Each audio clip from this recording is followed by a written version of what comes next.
Everywhere we look, we see leaders. Leadership is such an important quality right now, and we just see it being applied everywhere. There are business leaders who are in charge of all the different businesses to make sure that the business is doing well and prospering. And our parents are seen as leaders in the way they in the way they instruct us and raise us up and make sure that the family's doing well. Even our teachers are leaders in the classroom in how they instruct us and help us learn and make sure we're behaving. And the Bible also talks about how important leadership is and how important good leadership is. And so specifically, we look at Philippians 2:3 that says, "Do nothing from selfishness or empty conceit, but with humility of mind, regard one another as more important than yourself." So this is such an important Bible verse that just talks about being a good leader, but also in that leadership, looking to others first. So looking to the people who you are trying to lead and making sure that that you're taking them as more important than yourself. And so I today want to look at leadership in basketball and specifically LeBron James as a leader and how I think that he is actually not a very good example of leadership. And so LeBron James is a superstar on the Cleveland Cavaliers, a great basketball player. But I think that he is not a good leader. So the first thing I want to look at is the way he whines and complains to the refs. LeBron will always, if he thinks a call went the wrong way and is against him and he disagrees, he'll let the ref know and he'll show it on his face and by his actions, and he'll make sure to talk to the referee about it and let him know that he disagrees. And I don't think this is a very good example of leadership because he is, instead of just owning up to the foul or whatever he's called for, he is trying to blame the referee for the bad call rather than just owning up to his actions. And I think that he should just own up to it and accept it rather than try to blame it on the refs. And I just don't think it's a great example of leadership. And so I have a video to go along with this to kind of show LeBron an example that I think is just bad leadership. And so here, LeBron is going up for a layup, and he gets called for an offensive foul. And he can't believe it, and he runs all the way to the other end of the court.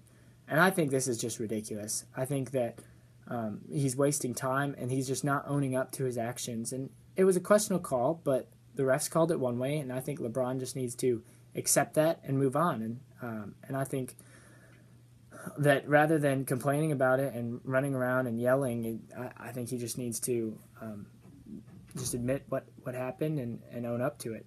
And so that's one example. And another thing with LeBron is I think he can be a very selfish player at times. He's known as a playmaker and he likes to score.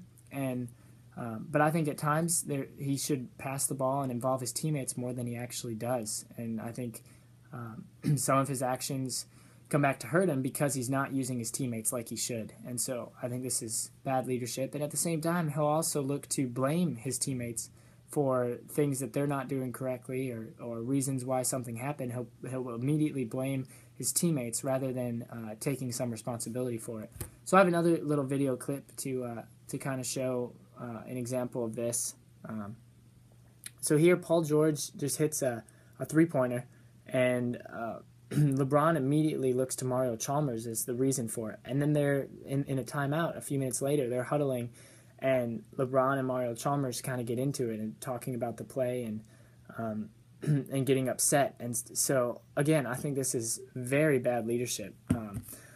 I think that LeBron should take some responsibility for it. And even if it was Mario Chalmers' fault a little bit, he shouldn't immediately be jumping down his throat, but he should be talking to him and coming alongside him as a good leader does and a good communicator.